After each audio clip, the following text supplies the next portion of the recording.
네, 이제 오늘 말씀은 이제 모세가 장성한 이후의 일을 우리에게 이야기하고 있습니다. 이제 바로의 딸에게 건짐을 받고 이제 애굽의 왕자로 자라난 모세는 그가 장성한 후에 이제 자기 형제들에게 나가보려고 했었다라고 오늘 말씀이 이야기를 하고 있습니다. 아마 모세는 바로의 딸에게 길리워지기는 했지만 자신의 정체성이 이 히브리 사람이었다는 것을 어느 정도 알고 있었던 것으로 보입니다. 그래서 자신의 형제들은 어떠한 삶을 살고 있고 어떻게 지내는지를 이제 좀 보고자 했는데, 이제 그때 모세는 히브리 사람들이 매우 고되게 노동하는 것을 보았다고 합니다. 아마도 이때부터 이제 모세가 자신의 마음에 좀 이 동포였던 히브리 사람들을 좀 돌아보고자 하는 그런 마음이 좀 있었던 것으로 보입니다. 이 부분과 관련해서 이제 히브리서에서도 11장 24절부터 25절까지의 말씀을 보면 이렇게 기록된 내용을 볼 수가 있습니다. 믿음으로 모세는 장성하여 바로의 공주의 아들이라 칭함받기를 거절하고 도리어 하나님의 백성과 함께 고난받기를 잠시 죄악의 낙을 누리는 것보다 더 좋아했다, 이런 말씀을 볼 수가 있습니다. 그러니까 이제 이 말씀을 보시면 모세는 당시에 이렇게 고생하고 있던 자신의 백성이었던 이 히브리 사람들을 좀 돌아보고자 하는 어떤 그런 선한 그런 마음이 있었던 것으로 보입니다.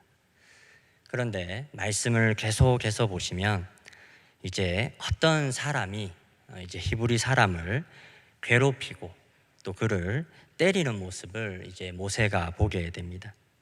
그리고 이제 이어지는 말씀을 보시게 되면 모세가 이 사람을 주목하여 보고 현장의 이 좌우를 좀 살펴서 이 주변에 사람이 없음을 확인하고 이제 그 애굽 사람을 쳐서 죽여버렸다, 이렇게 이제 이야기하는 것을 볼 수가 있습니다. 그러니까 이제 아마 모세가 자신의 형제들이 고통스럽게 노동의 현장에 끌려와 있는 것도 좀 부당하다고 생각하는데, 이제 애굽 사람들이 자신의 형제를 좀 조롱하고 그를 때리며 함부로 대하였던 것에 대해서 어떤 의분이 좀 일어났던 것으로 보입니다.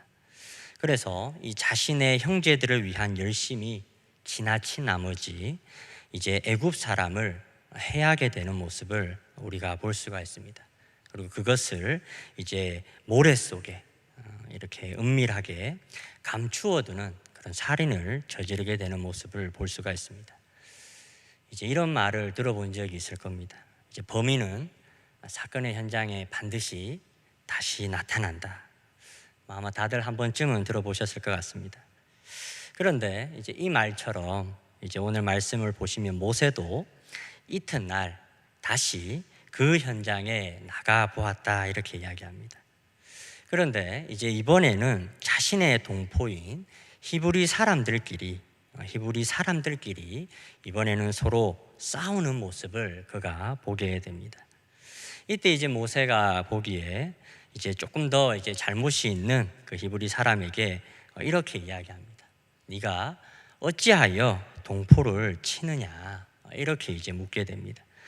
그러니까 이제 이 히브리 사람이 누가 너를 우리를 다스리는 자와 재판관으로 삼았느냐, 이렇게 이야기를 하면서 네가 애굽 사람을 죽인 것처럼 이제 나도 죽이고자 하느냐, 이렇게 이제 이야기하면서 모세를 힐난하는 모습을 볼 수가 있습니다.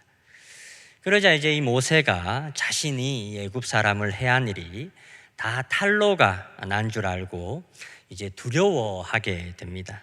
그리고 얼마 지나지 않아 바로 또한 이 일들을 듣고 모세를 찾고 그를 죽이고자 합니다.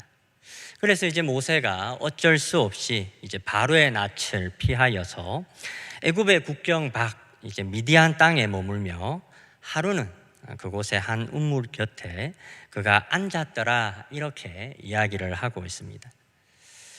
저는 이제 여기까지 이 장성한 사람 모세의 이야기를 좀 보면서 오늘날 이 신앙생활을 하는 우리 가운데서도 좀 이런 모세와 같은 그런 일들을 경험하는 사람들이 있을 수 있겠다라는 생각을 좀 해보게 되었습니다. 보통 다들 은혜를 받게 되면 누구나가 다 어떤 그런 하나님의 그런 의로운 일들을 실천해 보고자 합니다. 그러니까 자신도 한번 헌신하고 무언가 좋은 일에 자신을 드리고자 한다라는 겁니다. 그런데 이제 이때 당시에 이런 우리들의 어떤 헌신이죠.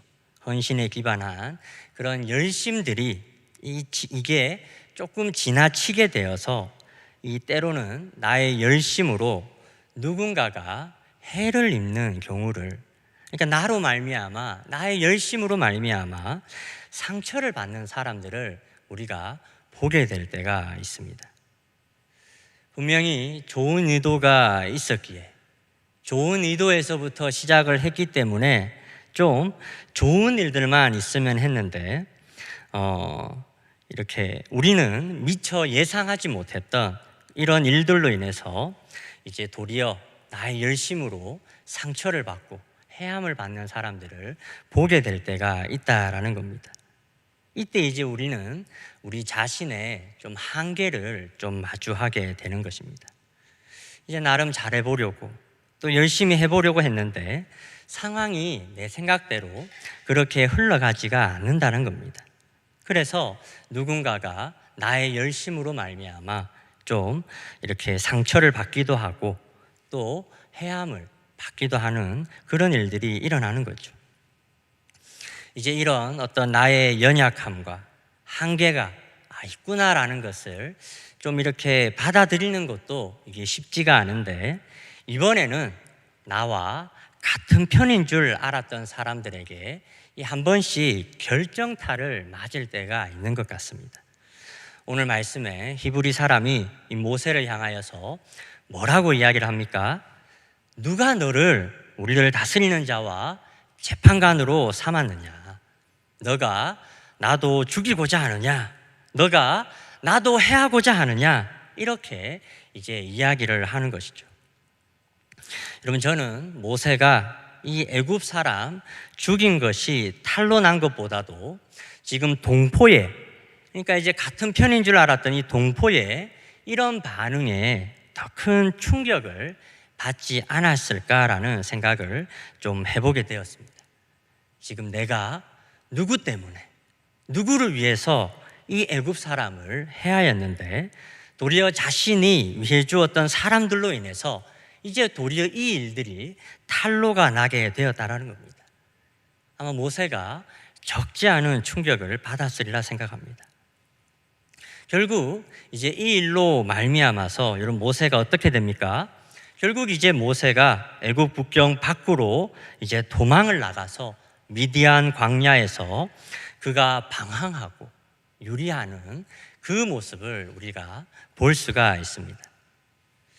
저는 오늘 말씀을 보면서 오늘날 신앙생활하는 분들 가운데서도 좀 이런 분들이 많이 계신 것 같습니다.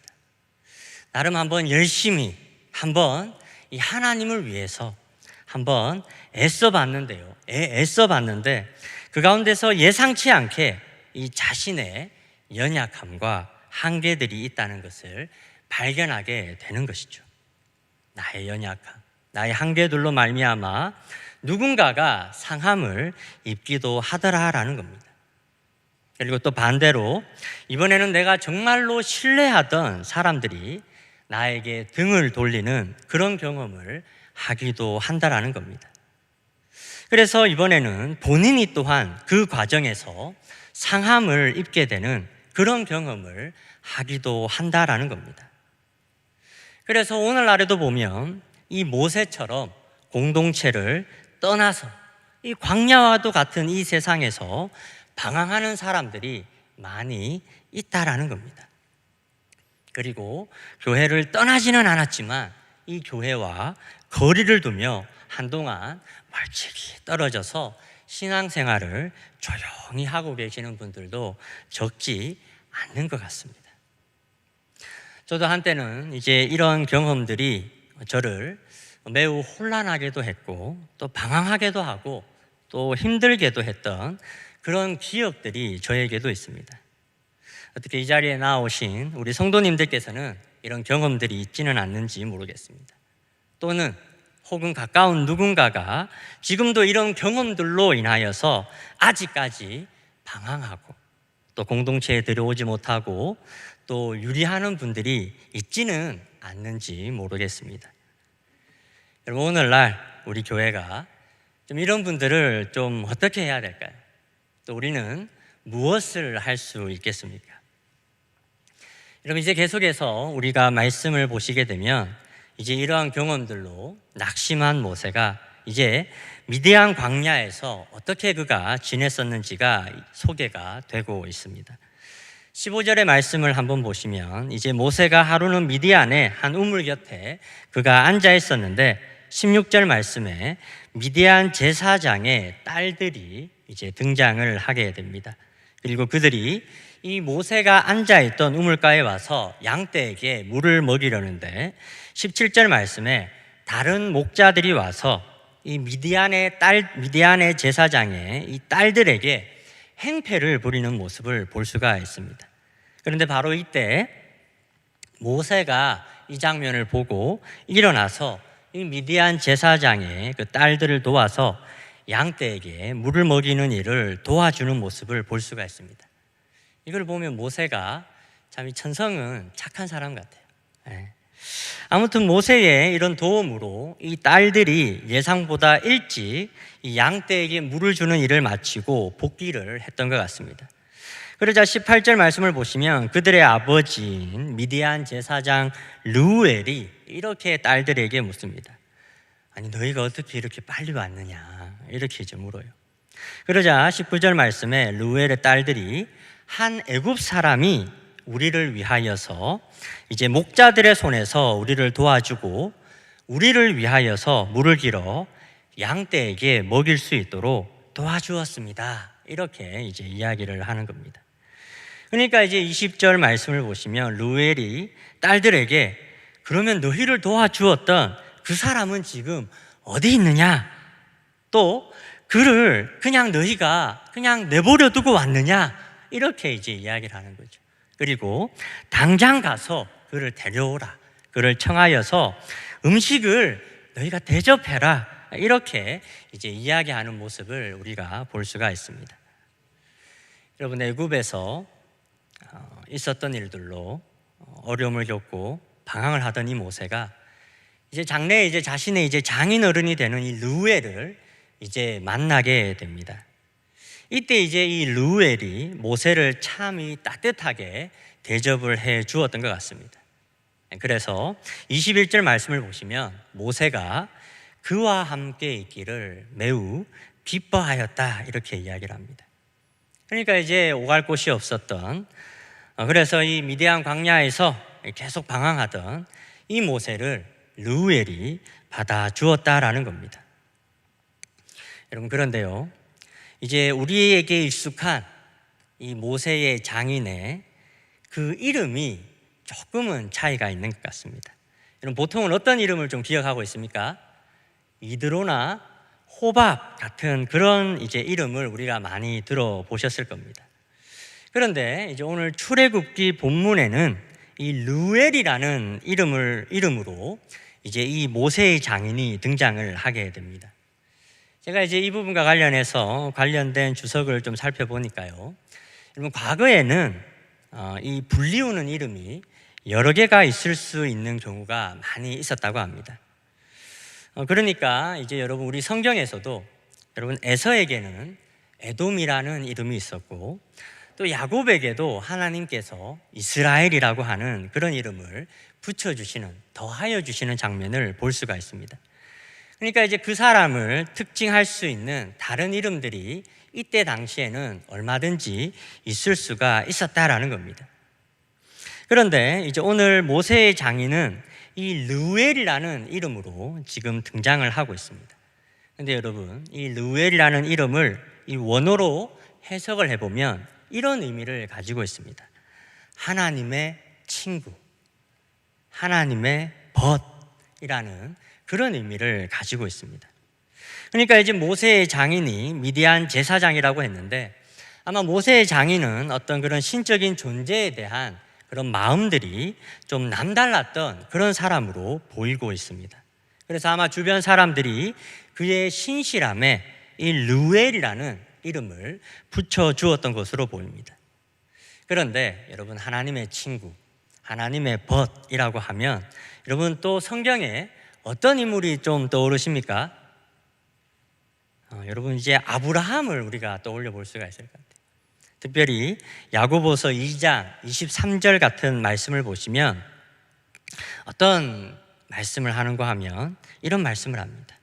이에 성경에 이른바 아브라함이 하나님을 믿으니 이것을 의로 여기셨다는 말씀이 이루어졌고 그는 하나님의 벗이라 칭함을 받았나니. 그럼 성경에 또 다른 한 인물이 하나님의 벗이라 칭함을 받았다고 합니다. 그 사람이 이제 아브라함이라는 것이죠. 여러분, 이 하나님의 벗으로 인정을 받았던 이 아브라함도 여러분, 이 조카 롯과의 일화를 보게 되면 여러분, 조카 롯이 조금 얄밉게 행동을 많이 하잖아요. 그래서 이제 너가 좌하면 내가 우하겠다 이러면 어련히 이제 연장자인 삼촌이 먼저 선택하십시오 이렇게 할 법도 한데 자기의 눈에 보기 좋은 땅을 먼저 택하여서 가게 되는 모습을 볼 수가 있습니다. 그리고 이제 이 조카가 그렇게 횡하니 가면 좀 얄미웠을 텐데 그래도 이제 이 조카 롯이 또 소돔과 고모라 전쟁에서 휘말려 위기에 처해 있을 때는 이제 이 아브라함이 다 이제 이렇게 제치고 그를 구하러 가는 모습을 볼 수가 있습니다. 그리고 여러분, 아브라함이 결정적으로 어떤 모습을 우리들에게 보여줍니까? 바로 하나님의 심판을 목전에 두고 있는 이 소돔과 고모라를 위해서 그가 기도하는 모습을 오늘 성경은 우리에게 보여주고 있습니다. 그러니까 이렇게 따뜻한 마음으로 남을 돌아볼 줄 아는 사람들만이 이런 모세와 같은 그런 상처와 아픔을 가지고 방황하는 사람을 품어줄 수 있다고 저는 묵상을 해보았습니다. 저는 오늘 말씀을 묵상하면서 우리 내일의 성도님들께서도 이 르우엘의 이런 마음을 가지고 좀 곁에 있는 누군가를 돌아보고 그들을 따뜻하게 품어주고 대접함으로 이제 여러분들로 말미암아 그 방황하던 사람이, 그 고생하던 사람이 그 방황을 끝내고 회복을 경험하게 되는 그런 모습을 좀 볼 수가 있으면 좋겠다라는 생각을 한번 해보게 되었습니다. 여러분, 이후의 말씀을 보면 이제 모세가 자신이 타국에서 나그네가 되었다 이런 고백을 이렇게 하는 모습을 볼 수가 있습니다. 그런데 여러분, 르우엘이 이런 나그네와 같이 된 모세를 정말 잘 대접하여서 훗날 어떻게 되는 일들을 보게 됩니까? 훗날 이 모세가 나중에 이스라엘 민족의 지도자가 되는 데에 결정적인 역할을 하는 모습을 우리는 볼 수가 있는 것입니다. 우리 성경에서는 항상 이 나그네를 잘 대접하라 그런 말씀이 정말 많이 나오는 것을 볼 수가 있습니다. 제가 이제 주일학교와 또 장애인 사역만 이제 올해 한 12년 차에 접어드는 것 같습니다. 제가 우리 주일학교 아이들을 또 섬길 때도 그렇고 또 우리 장애인들을 또 섬기면서 참 그런 생각을 많이 하게 되는 것 같아요. 이 주변에 정말로 이 나그네와 같이 방황하는 사람들이 정말 많이 있구나. 정말 이렇게 몸은 여기 있을지 모르겠지만 이 정신은 지금 저 밖을 향하여 나가여서 방황하고 유리하고 이렇게 떠도는 그런 이제 사람들이 많이 있구나라는 것을 좀 많이 보게 되었습니다. 저는 이제 이런 나그네와 같은 그런 사람들이 우리 내일 교회를 만나면서 이곳에서 머무르게 되면서 좀 그들이 다시금 회복되고 또 그들이 하나님을 만나게 되는 경험을 하게 되어서 정말 훗날 하나님의 손에 귀하게 쓰임받는 그런 사람들이 세워졌으면 좋겠다라는 생각을 해보게 되었습니다. 저는 우리 내일의 성도님들께서 이 르우엘의 이런 섬김을 다시 한번 묵상하셔서 지금 주변에 좀 어려움을 당하고 좀 방황하고 있는 그런 사람들이 있다면 다시 한번 우리가 그들에게 다가가서 손을 내밀고 그들을 잘 대접할 수 있는 저희 내일교회가 되기를 주님의 이름으로 축원합니다. 이후에 이제 르우엘도 이제 말씀을 보시게 되면 이제 르우엘도 이제 모세에게 마음을 열어 이 자신의 딸인 십보라를 모세의 아내가 되도록 하는 모습을 볼 수가 있습니다. 그리고 이제 22절 말씀을 보시면 이제 이 두 사람 사이에서 아들이 태어나게 되는데요. 그의 아들의 이름을 이제 모세가 게르솜이라고 짓게 됩니다. 그런데 이제 이것이 이제 성경에 해석되어서 나타나고 있죠. 어떻게 해석하고 있습니까? 내가 타국에서 나그네가 되었다, 이렇게 이야기합니다. 그러니까 이제 모세가 방황을 좁고 자신을 받아준 르우엘과 함께 거하게 되지만 지금 모세의 마음이 얼마나 상해 있는가, 또 그가 지금 얼마나 울적해 있는가를 보여주는 대목인 것 같습니다. 여러분, 이 나그네라고 하는 단어, 이 나그네라고 하는 단어가 여러분 이제 우리에게 주는 어떤 그런 감성들이 있는 것 같습니다. 이제 얼마 전에 이제 타계하신 그 최희준 선생님의 하숙생이라는 노래를 아마 다들 잘 아실 겁니다. 저는 이제 이 노래 제목이 인생은 나그네 길인 줄 알았는데 알고 보니까 하숙생이더라고요. 그러니까 이제 이 인생은 나그네 길이라는 이 노래를 저희가 이제 들어보면 뭔가 좀 이렇게 울적하고 또 아련하고 또 서글프고 한 그런 감성들을 저희가 좀 느낄 수가 있습니다. 그런데 이제 모세가 아마 그런 기분으로 아마 이런 고백을 했던 것 같아요. 내가 타국에서 나그네가 되었구나. 저는 모세가 의도하지는 않았겠지만 저는 이제 이 고백에서부터 이제 모세의 신앙이 시작되지 않나, 그런 생각을 좀 한번 해보게 되었습니다. 여러분, 이것이 무슨 말인고 하면 여러분 이제 나그네라는 단어가 여러분 이 세상에서 주는 감성은 뭔가 잘 자리 잡지 못하고 안정이 되지 못한, 그래서 조금 슬프고 조금 아린 이런 이제 울적한 감성을 우리에게 주는 경우가 많이 있지만, 그러나 우리가 눈을 돌려서 이 성경의 세계로 들어와서 살펴보게 되면 이 나그네란 단어가 전혀 다르게 이해되고 있는 것을 우리가 볼 수가 있습니다. 히브리서 11장 13절의 말씀을 보면 이렇게 이야기하는 것을 볼 수가 있습니다. 이 사람들은 다 믿음을 따라 죽었으며 약속을 받지 못하였으되 그것들을 멀리서 보고 환영하며 또 땅에서는 외국인과 나그네임을 증언하였으니. 그리고 가까이 창세기 47장 9절 말씀에는 이렇게 기록하고 있습니다. 야곱이 바로에게 이르되 내 나그네 길의 세월이 130년이니이다. 내 나이가 얼마 못 되니 우리 조상의 나그네 길에 연주에 미치지 못하나 험악한 세월을 보내었나이다. 여러분, 우리가 막상 이 성경의 세계로 우리가 들어가게 되면 여러분 이 나그네란 단어만큼 신기하게 받아들이는 곳도 없는 것 같습니다. 여러분, 결국 이 나그네에 대한 성경의 해석은 결국 여러분 우리에게 진정한 본향이, 진정한 우리들의 나라가 따로 있게 되는 것을 이야기하고 있다라는 겁니다. 그러니까 이제 모세가 내가 타국에서 나그네가 되었다라는 이 말은 이제 어떻게 보면 그의 신앙이 시작되는 시점이라고 볼 수가 있다라는 겁니다. 그래서 이제 다른 성경에서 이 모세의 이런 고백을 어떻게 해석을 하고 있는가 하면 바로 이제 모세 또한 진정한 본향을 사모함으로 그는 나그네와 같은 삶을 살았다고 표현한 대목을 우리가 볼 수가 있습니다. 여러분, 우리 믿음의 사람들에게 여러분 진정한 본향은 따로 있습니다. 우리에게 있어서 정말 우리의 나라는 따로 있다는 것을 성경은 이야기를 하고 있다라는 겁니다. 여러분, 그래서 우리는 이미 나그네가 된 것이죠.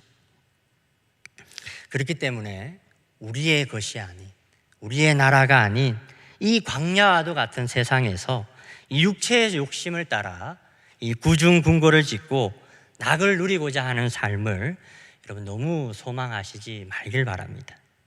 우리에게 있어서 진정한 본향은 따로 있기 때문에 이 땅에서 우리가 나그네임을 잊지 마시고 우리보다 이제 앞서간 이 믿음의 선배들과 같이 이 세상에서 하나님의 뜻을 이루고 실천하는 일들에 여러분들 자신을 드릴 수 있는 우리 내일의 성도님들이 되셨으면 좋겠습니다. 아무튼 계속해서 이제 말씀을 보시면 이제 미디안 광야에 정착하게 되는 이벤트는 이제 여기에서 마무리가 되게 됩니다. 오늘의 말씀만 좀 보게 되면 이제 모세가 동포였던 이스라엘 사람들을 돌보려던 그의 모든 계획과 또 열심들이 수포로 돌아가 버리는 것을 볼 수가 있습니다. 그리고 계속해서 말씀을 보시면 23절 말씀에 이스라엘 자손들은 여전히 고된 노동으로 말미암아 고통하고 탄식하고 부르짖고 있는 모습을 볼 수가 있습니다. 이 절망적인 상황 가운데 여러분 이제 성경은 이제 하나님을 이야기하고 있습니다. 하나님께서 이제 등장을 하셔서 하시는 말씀이 그들의 부르짖는 소리를 하나님께서 들으셨다, 이렇게 이야기를 하고 있습니다. 그리고 하나님께서 전에 아브라함과 이삭과 야곱과 세운 언약을 기억하시고 이제 이스라엘 자손을 돌보실 것을 기억을 하셨다라는 겁니다.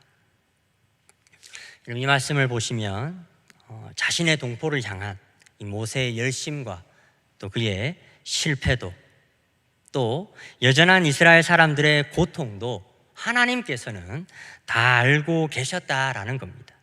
그리고 이제는 하나님께서 그들의 소리를 들으시고 그들을 돌보시겠다, 이렇게 이야기를 하고 있다라는 겁니다. 저는 이 마지막 말미의 말씀을 보면서 제 개인적으로 위로가 되었던 것은 여러분, 하나님께서는 이미 이 모든 것들을 다 알고 계시고 기억하고 계신다라는 겁니다. 아마 이 자리에 나온 우리 모든 성도님들께서도 다 저마다 다 각자 애를 쓰고 노력하고 헌신하고 힘을 기울이는 그러한 일들이 있으리라 생각을 합니다. 그 일들은 교회의 일일 수도 있겠죠. 그리고 그 일들은 직장에서의 일일 수도 있을 겁니다. 그리고 또는 그 일은 내 가정에서의 일일 수도 있다라고 생각합니다. 이제 나에게는 신앙이 있기 때문에 이제는 하나님을 생각함으로 이제 이러한 일들에 나름 열심으로 헌신적으로 애쓰고 노력해 왔는데 이런 우리들의 노력이 도리어 상처로 찾아오는 경우가 있는 분들도 계실 겁니다. 이제 이런 경험들은 우리의 마음을 어렵게 만들 때가 많이 있죠. 또 때로는 회복이 잘 되지 않는 경우도 많이 있습니다. 또 이런 일들로 오늘 말씀의 모세처럼 정말 이렇게 방황하고 떠도는 그런 사람들도 있을 거라고 생각합니다. 그런데 여러분, 오늘 말씀의 말미를 보시면 하나님께서 기억하고 계신다라고 이야기를 하고 있습니다. 여러분, 하나님께서는 기억하고 계신다라는 겁니다. 오늘 내가 이제 나그네가 되었다라고 고백하고 있던 이 모세의 실패와 아픔도 또 여전한 이스라엘의 고통 가운데서 오늘 말씀에 하나님께서는 그것을 다 기억하고 계신다, 이렇게 말씀을 하고 계신 것이죠. 앞으로 계속해서 저희가 말씀을 보겠지만 여러분, 이제 이 애굽이 이스라엘에게 행했던 그 많은 죄악들이 다시 그들에게 대갚아지는 모습들을 우리는 앞으로 볼 수가 있게 된 겁니다. 그리고 실패하였던 이 모세를 다시 세우셔서 그를 이스라엘의 지도자와 재판관으로 세우시는 그 모습을 또한 우리가 볼 수가 있게 됩니다. 여러분, 이것이 이제 성경이 이야기하는 하나님의 놀라운 역사입니다. 반전이 있는 드라마가 이제 펼쳐지게 된다는 것입니다. 여러분, 그런데요, 저는 오늘 말씀을 묵상하면서 여러분, 오늘 이 성경에서 이야기하는 이 하나님은 언제나 동일한 하나님이 되시기 때문에 여러분, 오늘 우리의 상황에도 이 하나님을 한번 대입해 보면 여러분, 우리들의 그런 일들도 이 하나님께서는 다 기억하고 계신다라고 저는 생각을 합니다. 그래서 우리의 낙심과 슬픔, 실패와 아픔들도 그분은 모두 알고 계시고 이제 그러한 것들을 사용하셔서 이제 하나님의 역사를 우리의 삶 한가운데 써내려 가시리라 저는 생각을 합니다. 저는 오늘 말씀 앞에선 우리 성도님들께서 삶을 살아가실 때에 우리에게 낙심되는 일도 많고 또 때로는 믿었던 사람들에게서 배신당하는 일들도 있을 수 있고 또 여전히 지금 내 삶에 그런 해결되지 않는 그런 고통과 아픔과 어려움이 있다고 할지라도 여러분, 우리의 하나님께서는 그러한 우리들의 소리를 들으시는 분이시다라는 겁니다. 그리고 그 모든 우리의 고통과 아픔들을 다 기억하시는 분이시다라는 겁니다. 그리고 당신께서 택하신 백성에게 하나님의 구원을 준비하시는 분이심을 오늘 말씀은 이야기를 하고 있다라는 겁니다. 저는 오늘 마지막 찬양곡으로 옛날 찬양을 하나 좀 준비를 해 보았는데요. 이제 하나님은 실수하지 않으신다네라는 찬양입니다. 이 찬양 가사를 보면 우리는 지금 다 이해할 수 없는 그런 상황과 아픔과 어려움이 있지만 이 가사의 내용을 보시게 되면 그래도 우리의 하나님은 실수하지 않으시는 분이시기 때문에 나는 내 신앙을 부여잡고 하나님께 모든 것을 맡깁니다.